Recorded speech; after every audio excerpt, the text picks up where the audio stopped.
বলছে দাদা SC category 96 number পেয়েছি, তাহলে কি ফিজিক্যালের জন্য ডাক আসবে? দেখো, তোমার এসসি কাস্টে কত ভ্যাকেন্সি আছে তার উপর কিন্তু ডিপেন্ড করবে তোমার কাট অফ, ঠিক আছে? কিন্তু 96 নাম্বার অনেকটাই নাম্বার, ওকে?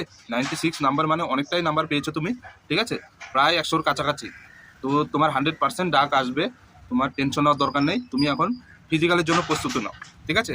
ধরো তুমি ফিজিক্যালের জন্য প্রস্তুতি নিলে না, অথচ তোমার ডাক চলে আসে, তুমি ফিজিক্যালে ফেল হয়ে গেলে, তাহলে তোমার কী ফায়দা? তোমার তো কোনো লাভই হবে না, তোমার সব পরিশ্রম জলে চলে যাবে, ঠিক আছে? এই জন্য বলি, তুমি যে নাম্বারই পেয়ে থাকো না কেন, তুমি প্রস্তুতি নাও, ঠিক আছে? কারণ মাঝে কিন্তু 2 থেকে 3 মাস তুমি টাইম পাচ্ছ, তো তোমার কাছে অনেকটাই টাইম পাবে, কারণ এখন ইলেকশন চলছে, হয়তো ইলেকশনের পরে তোমাদের ফিজিক্যাল টেস্ট হবে, ঠিক আছে? এর জন্য 5 কিলোমিটার রান তোমাকে 24 মিনিটে কিন্তু কমপ্লিট করতে হবে। এর জন্য এখন থেকে প্রস্তুতি নেওয়া শুরু করে দাও, আর তোমার 100% ফিজিক্যালের জন্য ডাক আসবে। তোমার ফিজিক্যালও কমপ্লিট করতে হবে, তারপরে মেডিকেলও কমপ্লিট করতে হবে, তারপরে তুমি চাকরি পাবে, ঠিক আছে? বোঝা গেল? ভিডিও ভালো লাগে ভিডিওটি লাইক করবে আর কমেন্ট করে দেবে।